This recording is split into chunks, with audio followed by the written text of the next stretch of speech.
Alors, il faut qu'on vous parle des agences de notation qui vont commencer à rendre leur verdict dans les prochains jours. Fitch, dès vendredi, sur la note de crédit de la France. Bonjour Pierre.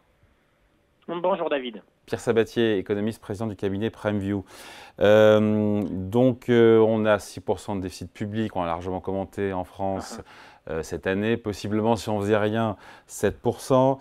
Et pour autant, ce dérapage continue des comptes publics français. La France est mauvais élève en Europe. Ça ne panique pas du tout les marchés financiers puisque la France se finance aujourd'hui. Alors on va dire, ok, 80 points de base de plus que les Allemands, certes, on est à 3% sur le taux d'emprunt français à 10 ans. Tout ça est gérable pour l'instant. On s'excite beaucoup en France parce que quand on voit que la France se finance tranquillement pour l'instant, il n'y a pas de stress. Non, il n'y a pas de stress. Alors, est-ce que tout ça est tenable? La réponse est, il faut faire attention avec les investisseurs, puisque en gros, la question fondamentale, on l'avait déjà évoqué en plateau d'ailleurs, et pas tellement de savoir si la note va être dégradée ou pas. C'est surtout de savoir si les investisseurs commencent à croire que la situation budgétaire française, qui dérive de plus en plus de nos voisins, et c'est ça le plus inquiétant, va-t-elle pousser la Banque centrale européenne à se désolidariser ou non en fait de la posture budgétaire française? C'est ça la vraie question. Concrètement, on est protégé en Europe et c'est à juste titre que les investisseurs n'attaquent pas finalement la dette française. Bon, même si 80 points de base, c'est plus 30 points de base, 0,5% de plus de taux d'intérêt par rapport au passé en termes d'écart par rapport à nos voisins, ça va se compter au niveau de la croissance et de la profitabilité, soyez-en sûrs, et de l'investissement.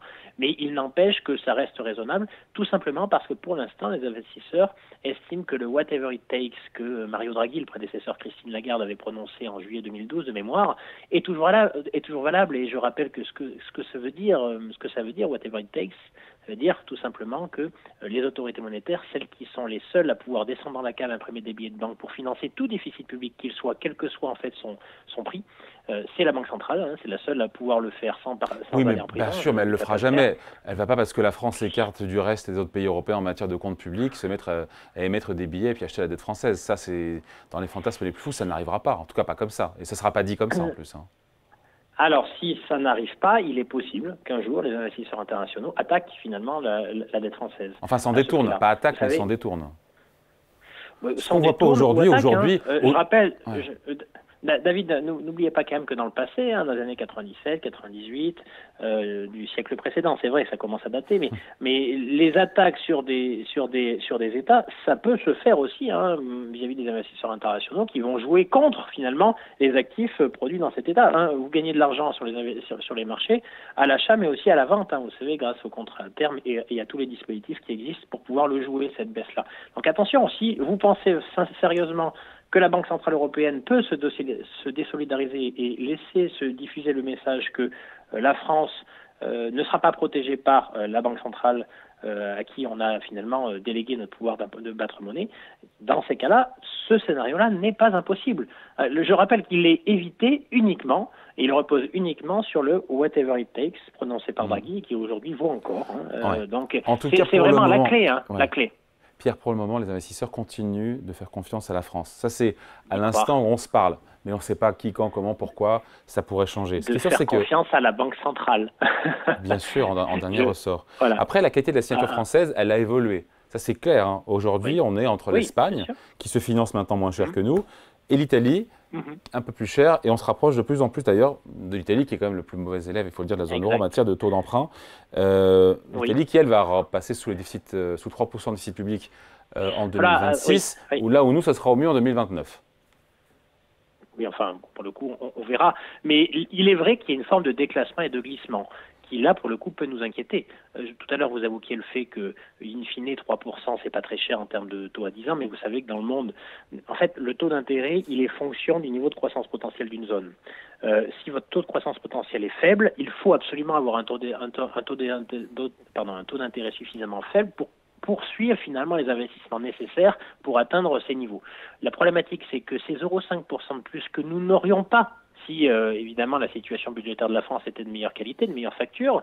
Donc si on était entre guillemets que 30 points de base au-dessus des taux allemands, pour parler concrètement, eh bien naturellement ça voudrait dire qu'on pourrait financer plus d'investissements à travers nos entreprises ou nos ménages, et donc tout ça soutiendrait et auto-alimenterait une croissance qui pourrait se déployer de manière naturelle et tendre vers son potentiel de croissance, certes faible mais positif pour autant. Et donc la réalité, c'est qu'aujourd'hui ce déclassement va nous coûter en taux de croissance. Vous savez qu'au cours des dernières années, la France faisait plutôt partie des bons élèves en termes de croissance.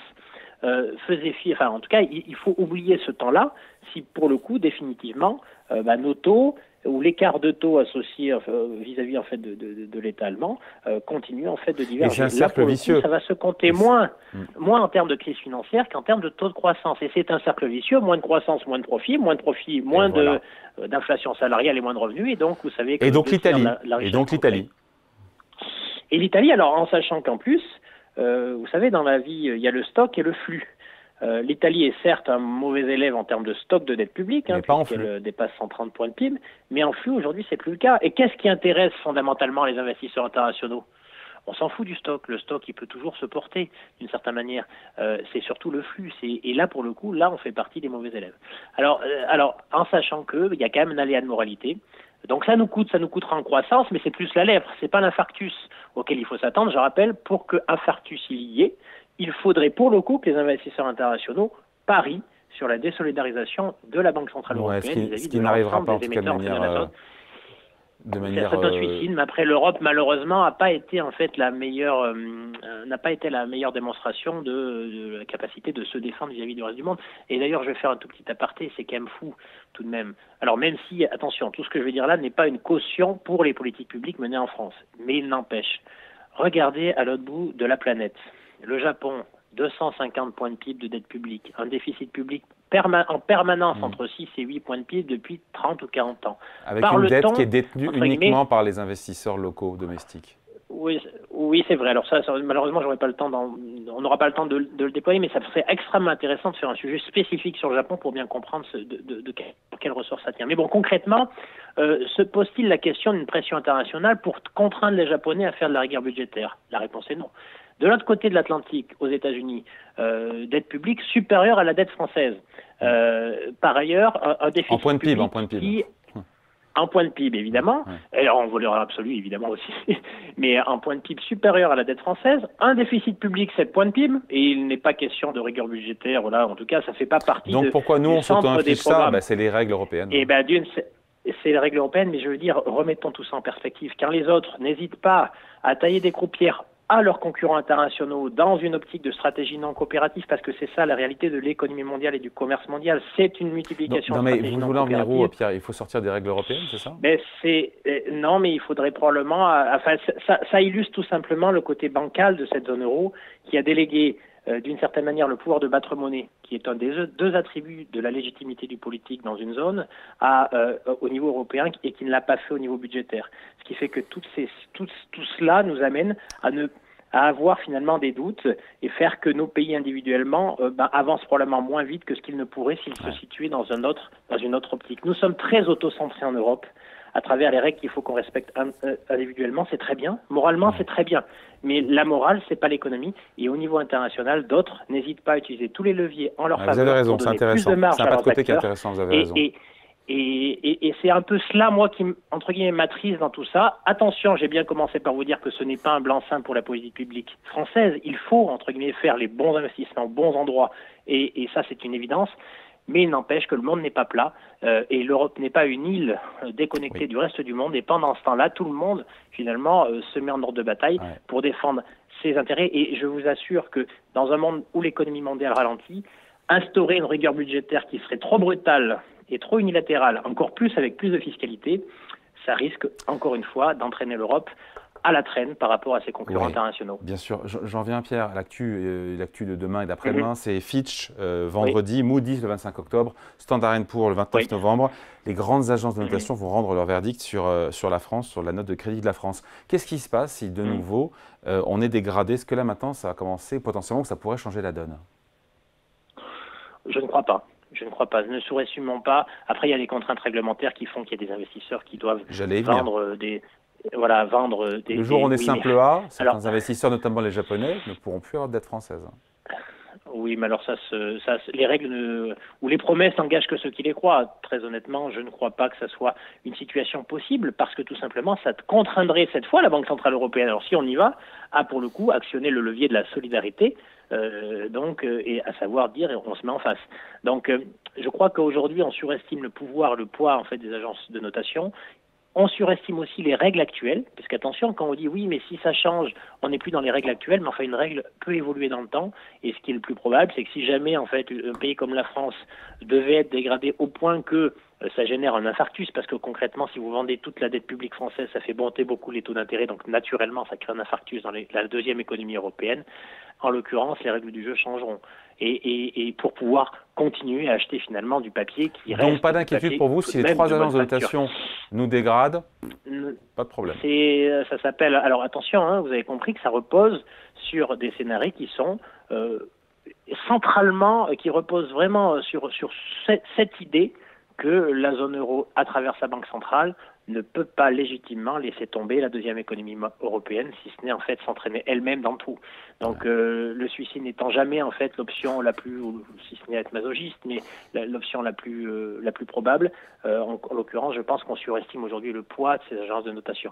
Et encore une fois d'ailleurs, je trouve qu'on les surestime dans son ensemble, parce qu'autant ça a de la valeur pour les entreprises privées, parce qu'il faut assurer une bonne transparence et une bonne information sur des acteurs privés, et les investisseurs, quel que soit l'endroit du monde, n'ont pas toujours la capacité à pouvoir justement de définir la solvabilité d'une entreprise concrètement.